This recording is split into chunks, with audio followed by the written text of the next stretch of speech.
The dust settled around Zelda Vaughn's worn boots as she stood in the chapel doorway, her heart pounding so hard she thought it might crack through her ribs like a wild Mustang breaking through a fence. Behind her, the man she had never met before today waited at the altar, his face bloated and red from years of whiskey, his eyes cold as the Colorado River in winter, and she knew with absolute certainty that if she walked down that aisle, her life would end before it ever truly began.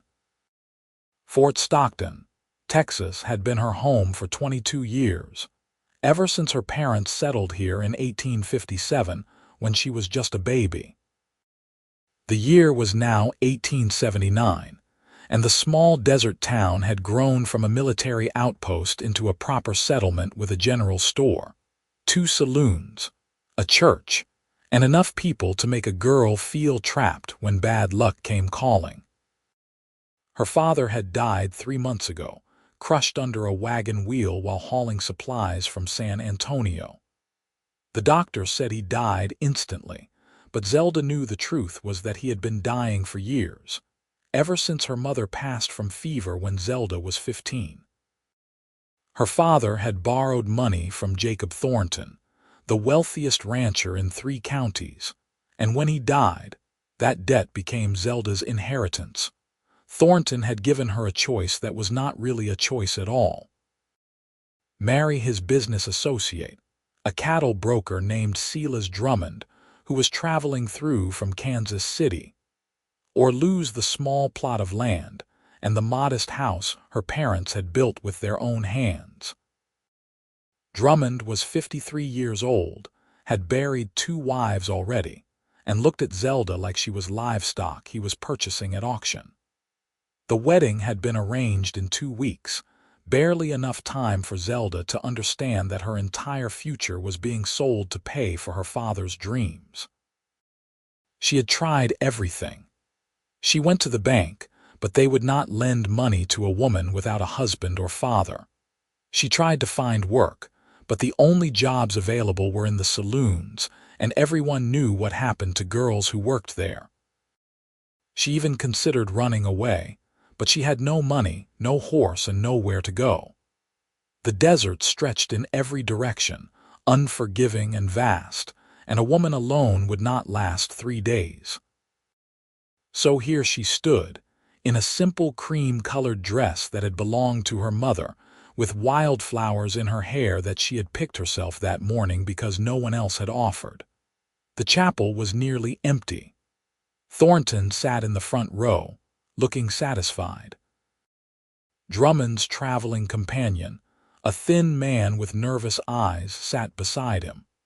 The preacher waited at the altar, his Bible open, his expression sympathetic but resigned. Everyone in Fort Stockton knew this marriage was a business transaction, not a love match, but no one had the power or the courage to stop it. Zelda took 1 step forward, then another, her legs moving automatically even as her mind screamed at her to run. The floorboards creaked under her feet, each sound like a nail being driven into a coffin. She was halfway down the aisle when the chapel door burst open behind her with such force that it slammed against the wall. A man stood silhouetted in the doorway, his broad shoulders blocking the afternoon sun, his shadow stretching long across the floor. He was covered in trail dust, his dark hair hanging to his collar, his jaw set with determination. Zelda recognized him immediately, even though they had never spoken more than a few words to each other.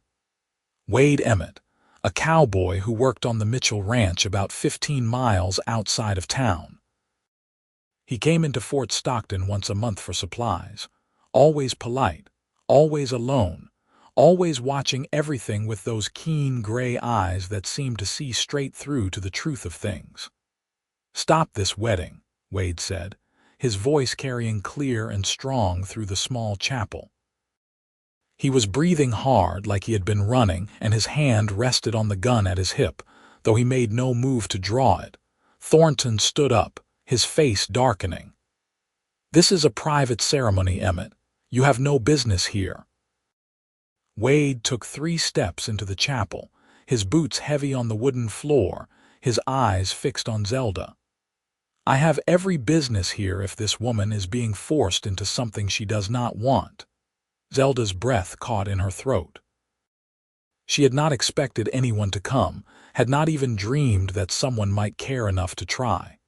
She turned to face him fully, and for a moment, the entire chapel seemed to hold its breath. "Miss Vaughn," Wade said, and his voice was gentler now, almost tender. "You do not have to do this. There is another way." Drummond finally spoke, his voice oily and irritated. "Now see here, I paid good money for this arrangement. The girl owes a debt, and this is how it gets settled." "You did not pay for her," Wade said sharply, his hand tightening on his gun. "She is not cattle or property. She is a human being, and she deserves better than being sold off like she is nothing." The preacher cleared his throat nervously.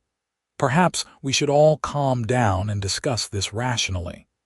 "There is nothing to discuss," Thornton said coldly. "Miss Vaughn entered into this agreement of her own free will. The debt must be paid." Wade looked directly at Zelda then, and she saw something in his eyes that made her heart stutter. It was not pity or obligation. It was something deeper, something that looked like genuine caring, maybe even the beginning of something more. "Is that true?" he asked her quietly. "Did you agree to this of your own free will, or are you doing this because you think you have no other choice?" Zelda's throat was so tight she could barely speak, but she managed to whisper, "I have no other choice. The debt is real. If I do not marry him, I lose everything my parents worked for." Wade nodded slowly, as if she had confirmed something he already knew.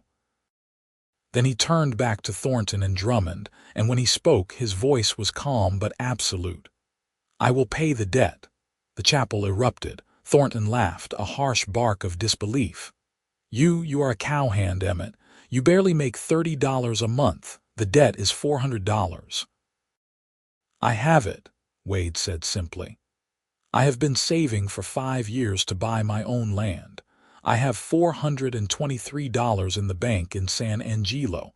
I can have it transferred here within a week." Zelda felt like the floor had dropped out from under her. $400 was a fortune, years of hard work and sacrifice. "You cannot," she said, her voice shaking. "That is your future, your dream." Wade looked at her again, and this time she saw the full weight of what he was offering. "Maybe my dream is changing," he said quietly. Then louder so everyone could hear. "But there is a condition." Thornton's eyes narrowed. "What condition?" Wade stepped closer to Zelda, close enough that she could see the flecks of green in his gray eyes, close enough that she could smell the dust and sage on his clothes. "Marry me instead," he said, speaking directly to her now as if they were the only 2 people in the room. "I will pay your debt, and I will treat you right.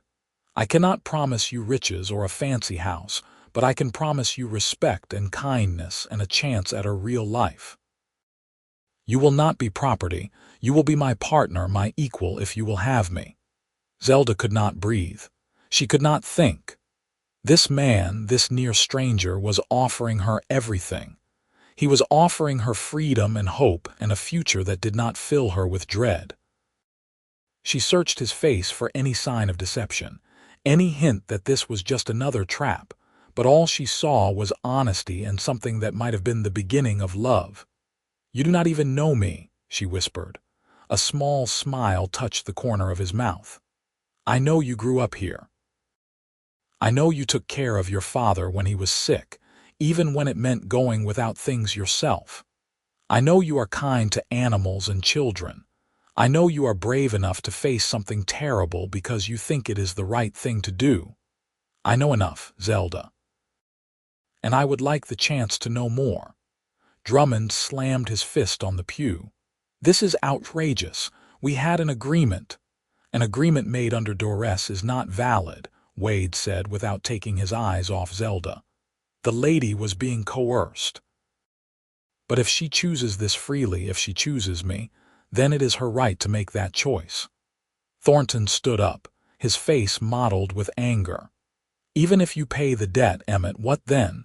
You will still be a poor cowboy with nothing to offer her. At least Drummond has property and wealth. Drummond has had 2 wives die under suspicious circumstances, Wade said flatly, and the chapel went silent. I checked. I rode to the telegraph office in San Angelo 3 days ago when I heard about this wedding. I sent messages to Kansas City. His first wife died from a fall down the stairs. His second wife died from eating something that did not agree with her. Both deaths were ruled accidental, but the local sheriff said if he had any proof, Drummond would be in prison right now. Drummond's face went white, then red. That is slander. You have no right to make such accusations. I have every right to make sure an innocent woman is not put in danger, Wade shot back. He turned to Thornton. Did you know about this? Or did you just see a way to settle a debt and make a profit off an introduction fee? Thornton said nothing, but his silence was answer enough. He had known, or at least suspected, and he had not cared. All that mattered to him was the money. The preacher closed his Bible with a snap. I will not perform a marriage under these circumstances, he said firmly.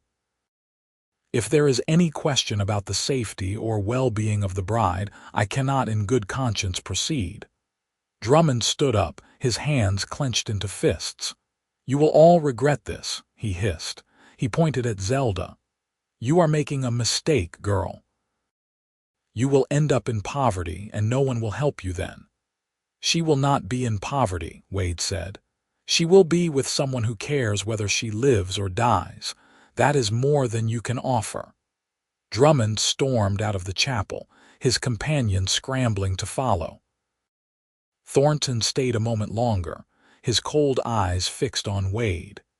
You have 1 week to get the money, Emmett. If you do not, the debt stands and I will take the land.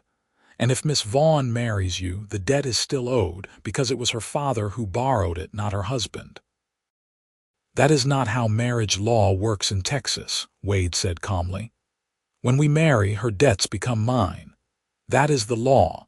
You will get your money, Thornton, every cent of it, but you will not get her.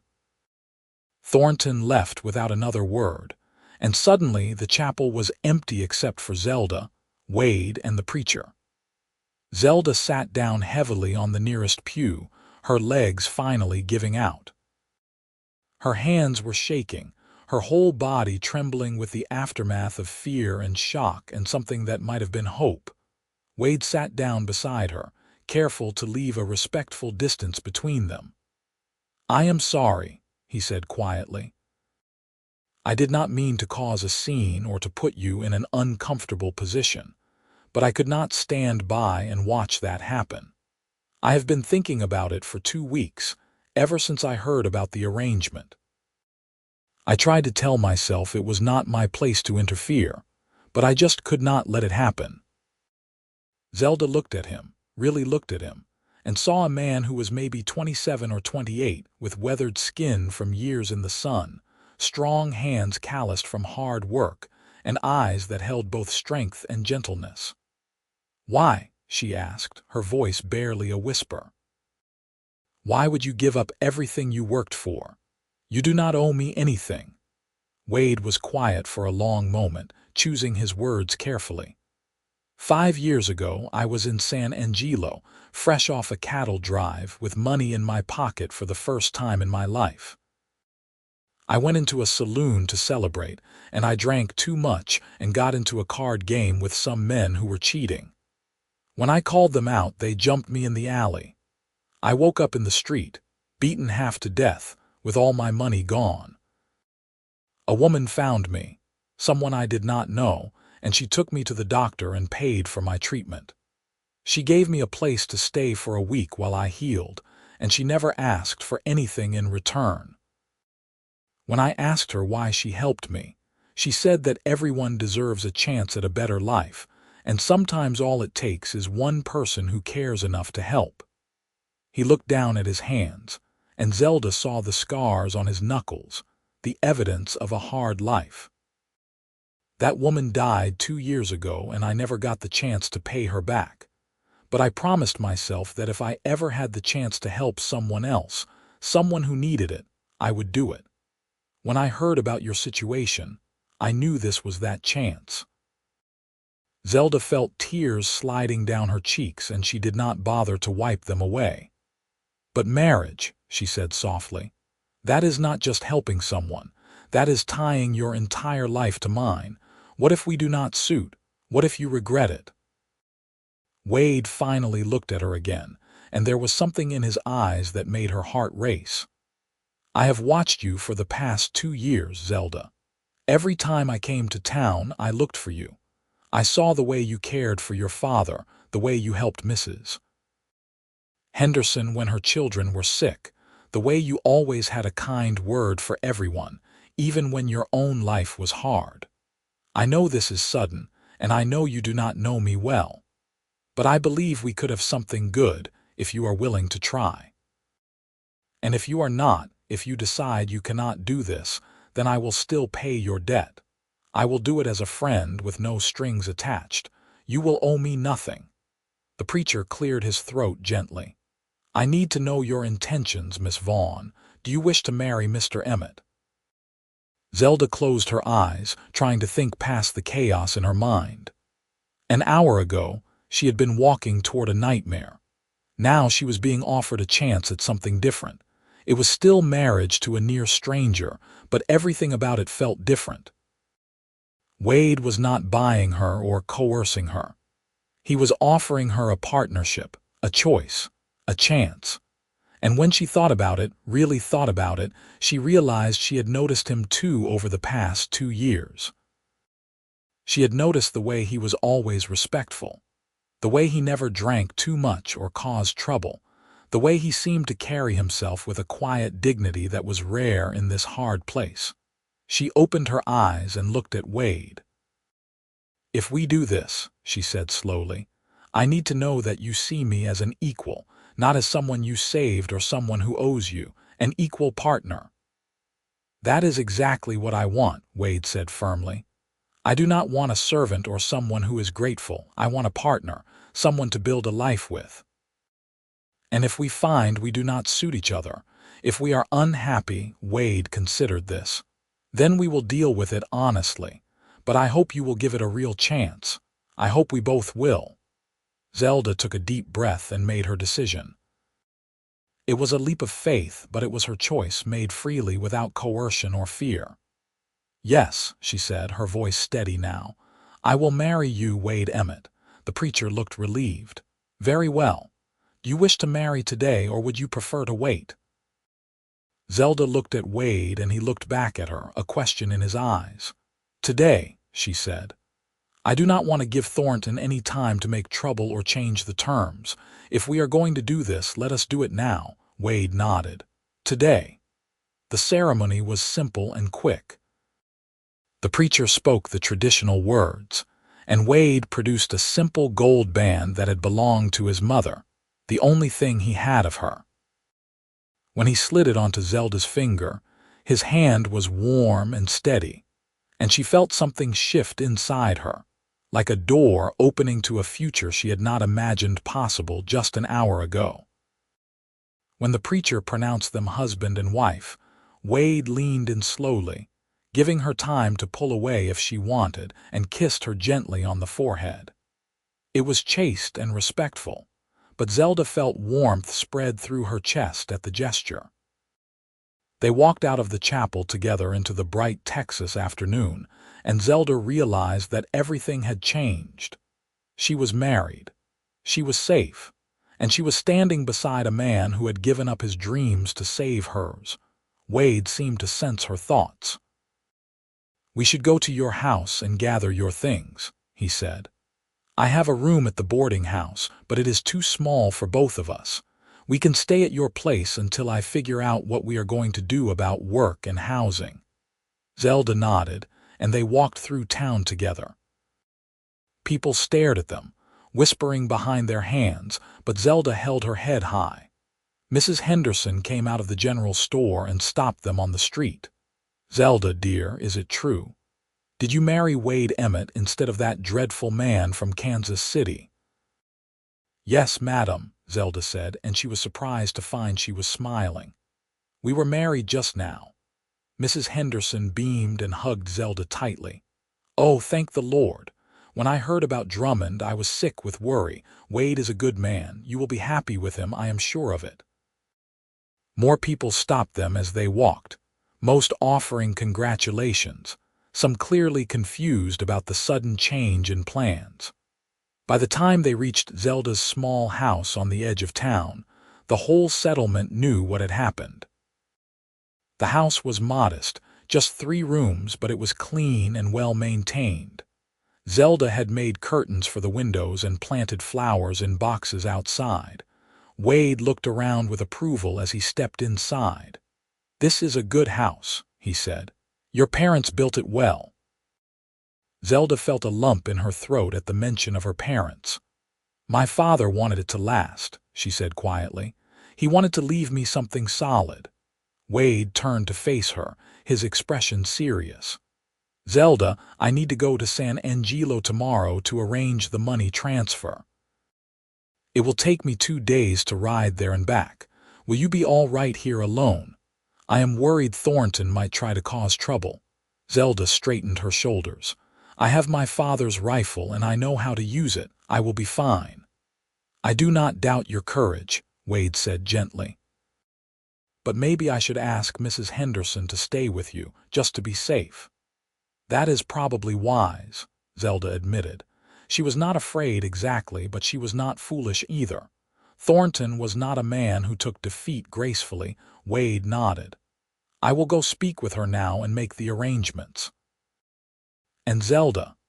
He paused, looking uncomfortable. "I will sleep in the spare room tonight. I know this marriage is sudden and strange, and I do not want you to feel pressured or uncomfortable. We will take things slowly, at whatever pace you need." Zelda felt a rush of gratitude and something else, something warmer. "Thank you," she said softly. "That means a great deal to me." Wade left to speak with Mrs. Henderson, and Zelda sank into her father's old chair, trying to process everything that had happened. This morning, she had been preparing to marry a man she feared and despised. Now she was married to a man who was giving her space and respect, who had sacrificed his own dreams for her freedom. It felt like a miracle, but it also felt terrifying because she knew how much was at stake now, not just for her but for Wade as well.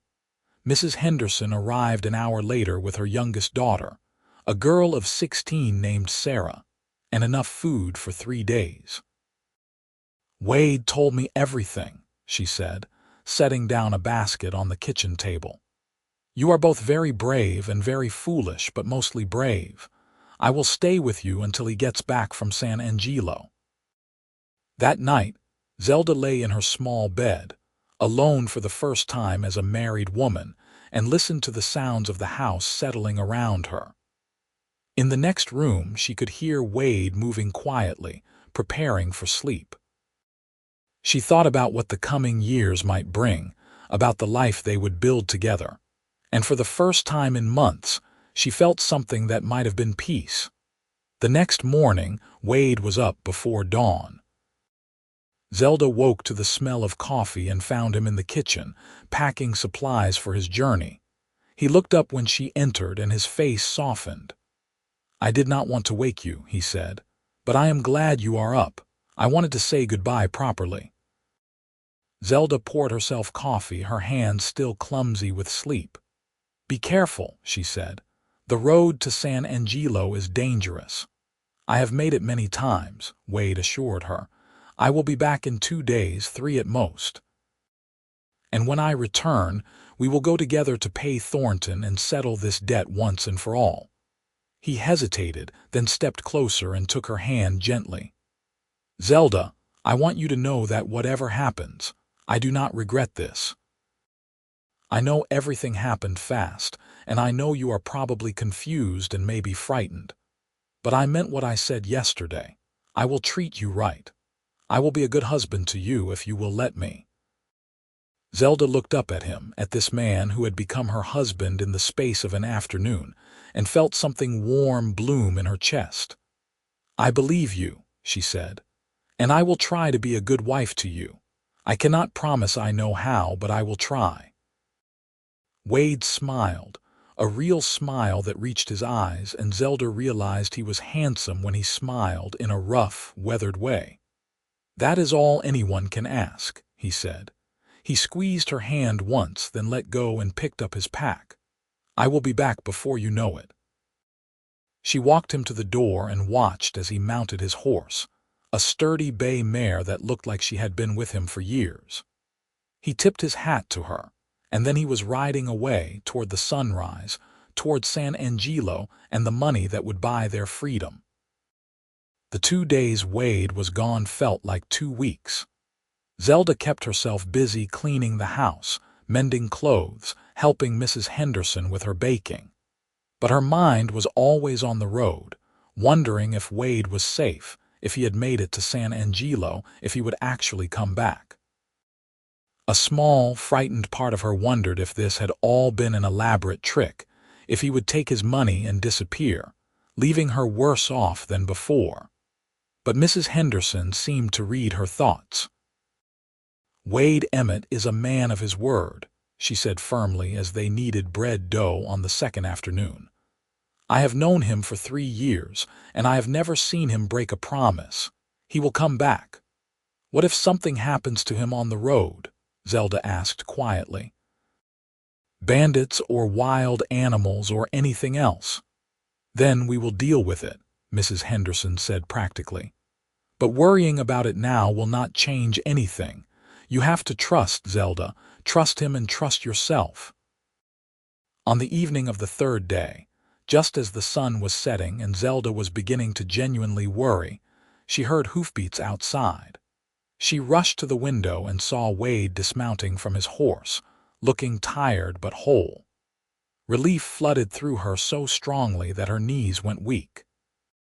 She opened the door before he could knock, and he looked up at her with surprise and something that might have been pleasure. "You were waiting for me," he said. "Of course I was," Zelda said, and suddenly she was embarrassed by how obvious her worry must have been. "Did you get the money?" Wade patted his saddlebag, every cent of it, $400 ready to hand over to Thornton. He climbed the steps to the porch, and Zelda could see how exhausted he was. There were dark circles under his eyes and dust coated every inch of him. "Come inside," she said. "I have stew warm on the stove, and you need to eat and rest." Mrs. Henderson had already left, taking Sarah with her, so it was just the 2 of them in the small house. Zelda served Wade a bowl of stew and watched as he ate with the quiet focus of someone who had not had a proper meal in days. "The ride was hard," he said between bites. "I pushed as fast as I could because I did not want to leave you alone longer than necessary. Did Thornton come by?" "No," Zelda said. "Everything has been quiet. A few people stopped by to offer congratulations, but that is all." Wade nodded, finishing his stew and pushing the bowl away with a satisfied sigh. "Tomorrow we will go to Thornton and settle the debt, and then it will be done and we can start figuring out our future." "What will you do?" Zelda asked. "Without your savings, you cannot buy land now." Wade looked at her thoughtfully. "I have been thinking about that on the ride. I have some ideas, but I want to hear what you think too. This is our life now, not just mine. We make decisions together." Zelda felt a warmth in her chest at those words, together. It was a word she had not expected to mean so much. "Tell me your ideas," she said. Wade leaned back in his chair, his eyes serious. "I am a good cowhand, and I can always find work on ranches. But that kind of work means long hours away from home, and I do not want that if we are trying to build a marriage. So I was thinking maybe we could start something here in town, something we could run together." "What kind of something?" Zelda asked, intrigued. "A boarding stable," Wade said. "There are plenty of people passing through Fort Stockton, and they always need a place to keep their horses. We have this house and the land behind it. We could build a small stable, maybe 6 or 8 stalls to start, and offer boarding and grooming services. It would not make us rich, but it would be steady income and we would be working together. Zelda thought about it, turning the idea over in her mind. It made sense. She knew horses, had grown up around them, and Wade obviously knew them even better. We would need money to build the stable and buy supplies, she said practically.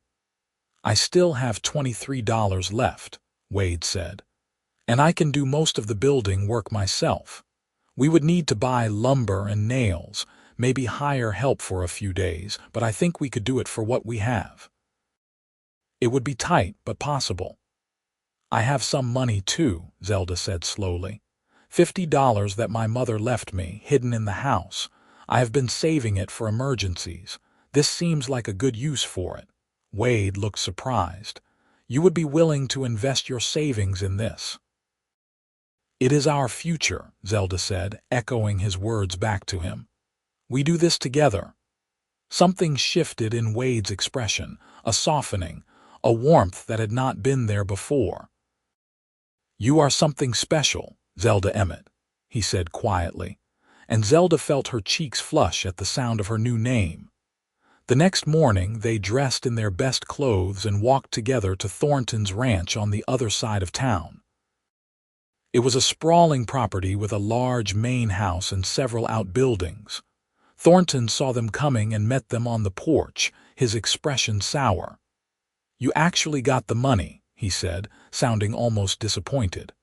Every cent of it, Wade said, pulling a thick envelope from his jacket. $400, as agreed. This settles the debt that Zelda's father owed you. Thornton took the envelope and counted the money carefully, his thick fingers moving through the bills. When he was satisfied, he pulled out a piece of paper from his own pocket. This is the deed to the property and a signed statement saying the debt is paid in full. I suggest you keep it somewhere safe. Zelda took the papers with shaking hands. It was real. The debt was paid. Her home was truly hers and Wade's now. Thank you, she said, because her mother had taught her to be polite even to people she did not like. Thornton grunted. You made a foolish choice, girl. Emmett has nothing to offer you. You could have been married to a wealthy man. A wealthy man who probably would have killed me, Zelda said quietly. I will take my chances with a good man who has nothing over a bad man who has everything. She turned and walked away, Wade beside her, and she did not look back. Over the next month, their life began to take shape. Wade worked from dawn to dusk building the stable behind the house, and Zelda helped him whenever she could, holding boards in place, fetching nails, learning the rhythm of working beside him. They talked as they worked, sharing stories about their pasts, their hopes, their fears. Zelda learned that Wade had been orphaned at 12 and had been working on ranches ever since. He had taught himself to read from a Bible a preacher gave him, and he loved horses more than just about anything else in the world. Wade learned that Zelda had wanted to be a teacher when she was younger, that she loved reading and painting, that she had once dreamed of traveling to San Francisco to see the ocean. They discovered they both liked strong coffee and hated raisins, that they both woke early and preferred quiet evenings to loud social gatherings. Slowly, carefully, they were becoming friends.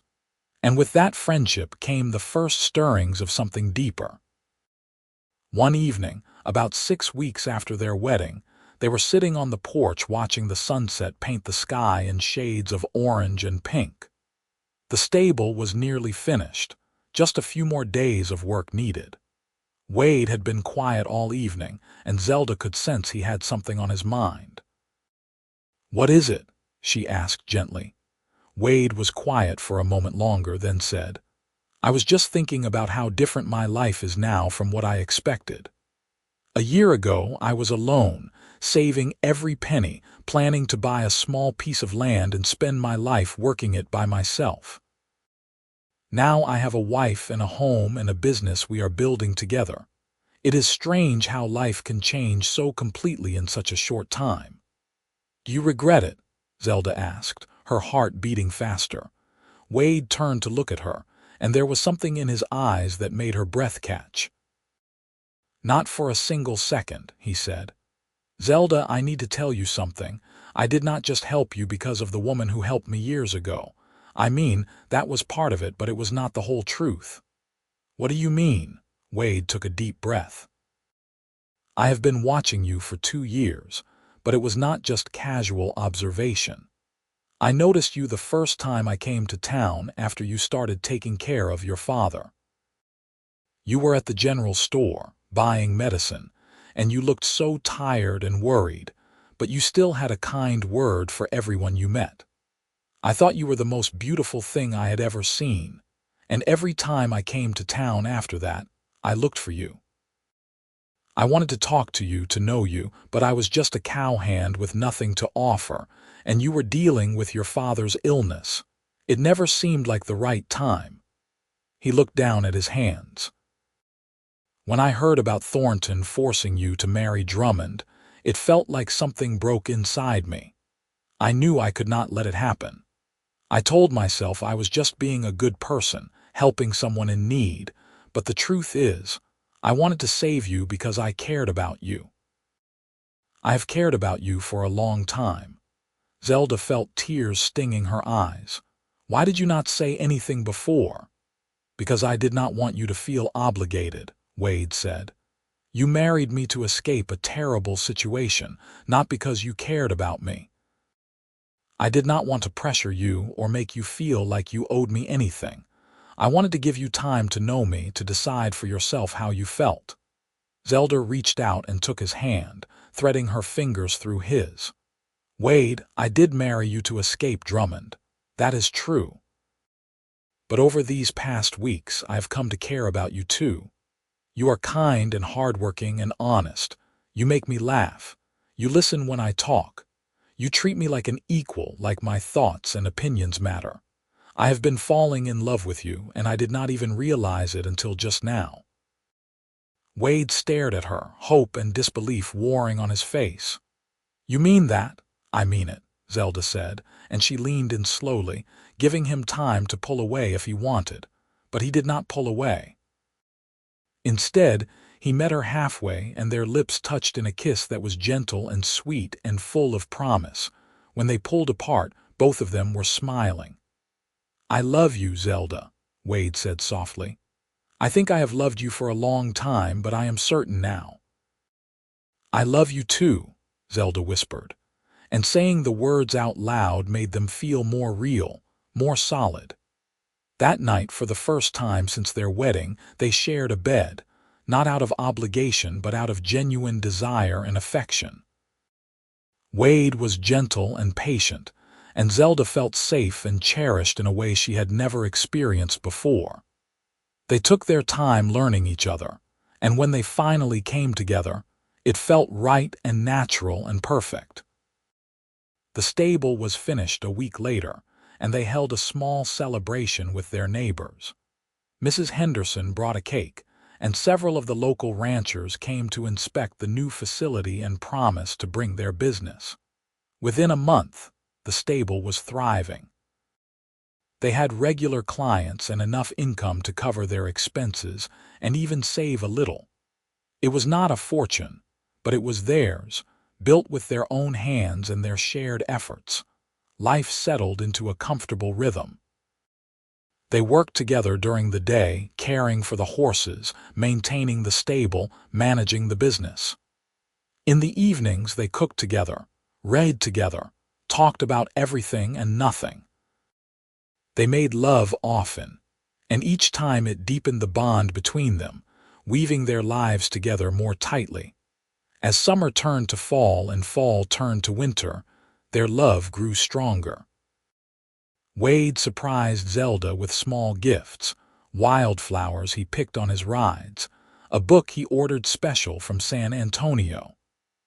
Zelda learned to cook Wade's favorite meals and made him a new shirt from fabric she bought with their first real profits.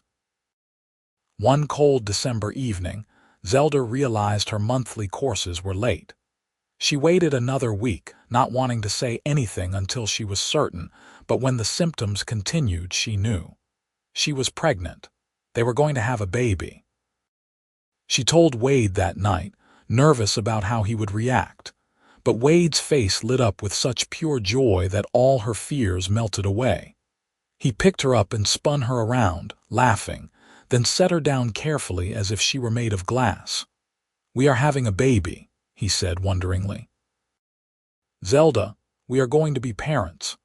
Are you happy?" she asked, even though she could see the answer on his face. "I am happier than I have ever been in my entire life," Wade said, and he kissed her with such tenderness that Zelda felt tears running down her cheeks. The pregnancy was difficult at times. Zelda suffered from morning sickness that lasted all day, and the Texas summer heat made her tired and irritable. But Wade was patient and supportive, taking over more of the physical work at the stable, bringing her cool water and damp cloths, rubbing her swollen feet at night. Mrs. Henderson came by often to check on her, bringing advice and comfort and practical help. In August of 1880, Zelda went into labor on a sweltering afternoon.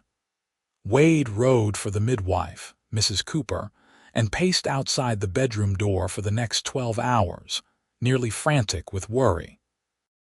When he finally heard the cry of a baby, he burst into the room to find Zelda exhausted but smiling, holding a tiny bundle wrapped in a blanket. "It is a boy," she said softly. "We have a son." Wade approached slowly, as if afraid he might break something, and looked down at the tiny red face of his son. The baby had a cap of dark hair and was waving tiny fists in the air, clearly unhappy about being born into such a bright, loud world. Wade reached out one finger and the baby immediately grasped it with surprising strength. "He is perfect," Wade said, his voice choked with emotion. "Zelda, he is absolutely perfect." They named him William after Wade's father and called him Will. He was a healthy, loud baby who demanded attention at all hours, and both Zelda and Wade were exhausted for months. But even in the midst of sleepless nights and constant crying, they were happy. Their little family felt complete. Will grew into a sturdy toddler with his father's gray eyes and his mother's stubborn determination. He loved the horses and would toddle around the stable, fearless, trying to pet animals 3 times his size. Wade taught him to be gentle and respectful with the animals, and Zelda taught him his letters and numbers. When Will was 3, Zelda became pregnant again. This time the pregnancy was easier, and in the spring of 1884 they welcomed a daughter they named Rose. She had Zelda's dark curls and Wade's smile, and from the moment she was born, she had her father wrapped around her tiny finger. The years passed quickly, filled with the daily joys and challenges of raising a family and running a business. The stable continued to thrive, and they eventually expanded, building additional stalls and offering riding lessons. Wade became known as one of the best horse trainers in the region, and people came from miles around to have him work with their difficult horses. Zelda started teaching reading and arithmetic to the local children in the afternoons, using their front room as a classroom. It was not exactly the teaching career she had dreamed of as a girl, but it was close enough, and it made her happy. They had their struggles, of course. There were years when money was tight, when sickness ran through the family, when they argued about decisions and directions. But they always worked through it together, remembering the promises they had made to each other in that small chapel so many years ago. They were partners, equals, facing everything side by side. When Will was 10 and Rose was 7, Zelda found herself pregnant once more, much to her surprise. She was 33 now, and she had assumed their family was complete. But life had other plans, and in the winter of 1887 they welcomed twin boys, John and James. The twins were a handful, always getting into trouble, always making their parents laugh.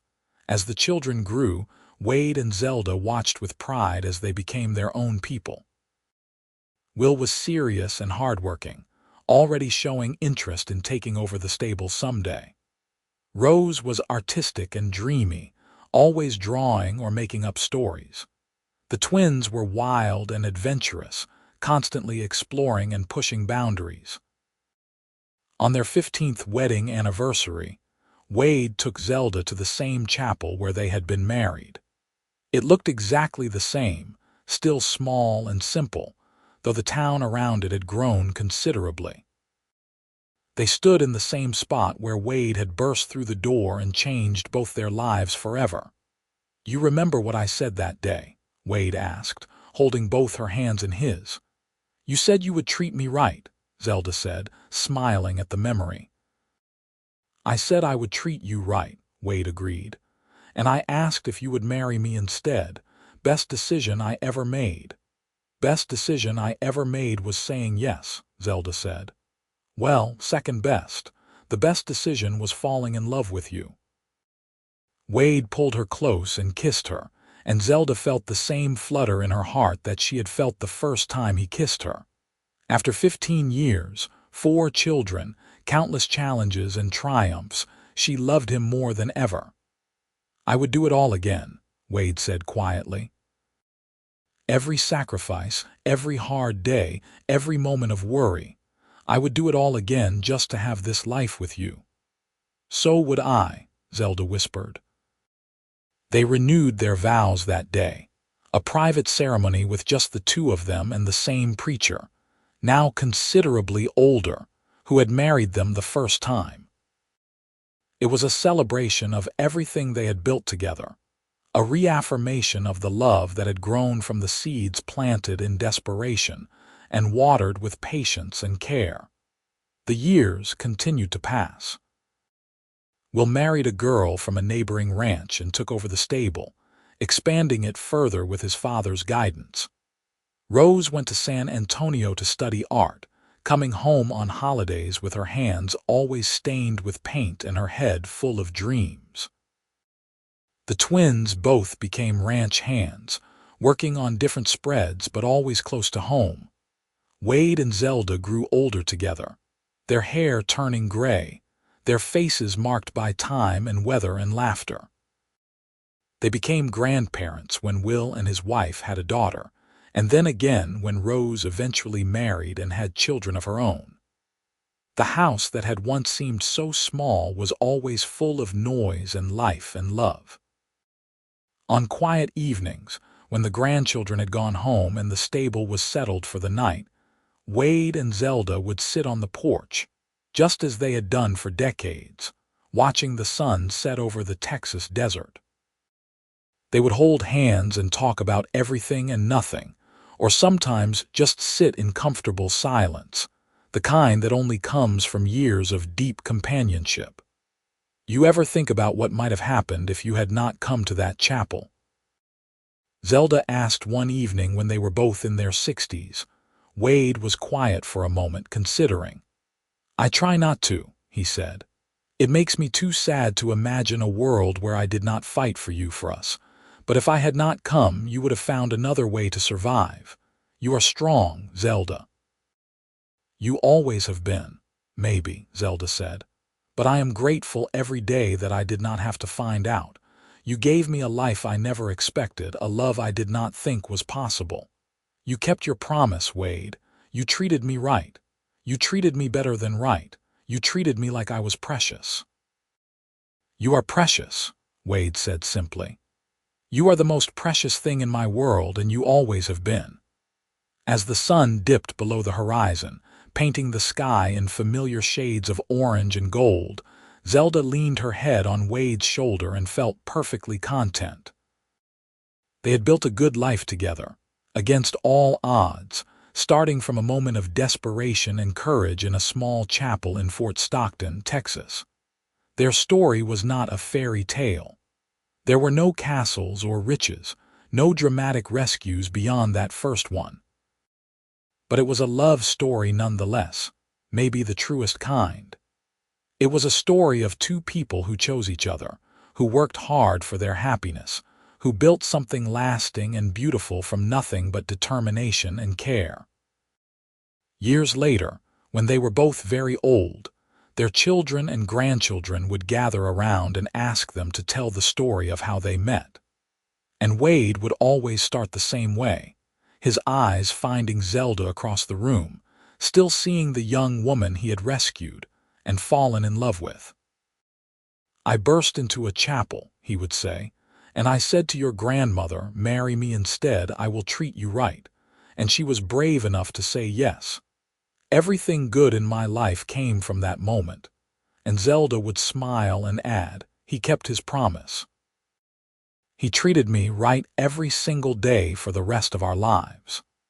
They lived to see Will's children have children of their own, to celebrate more than 50 years of marriage, to know that the stable they built together would continue for generations. When Wade finally passed, peacefully in his sleep at the age of 82, Zelda held his hand and whispered that she would see him again soon, that their love did not end with death. She followed him 6 months later, quietly slipping away one warm Texas evening with all her children around her. Her last words were to Will, asking him to make sure she was buried beside his father, where they could rest together as they had lived, side by side. At her funeral, the whole town of Fort Stockton came to pay respects. Mrs. Henderson's great-granddaughter spoke about how Zelda and Wade's love story had become a legend in the town, a reminder that sometimes courage and kindness can change everything.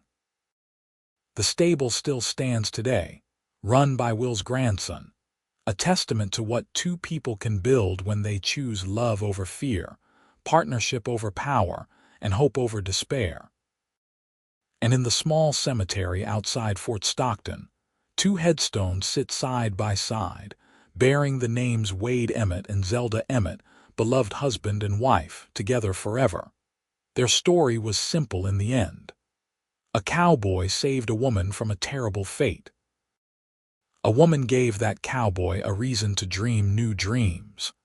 Together, they built a life filled with love, children, hard work, and happiness. It was not always easy, but it was always worth it. And it all started in a chapel on a dusty afternoon in 1879, when one man had the courage to say, "Marry me instead, I will treat you right," and one woman had the courage to believe him.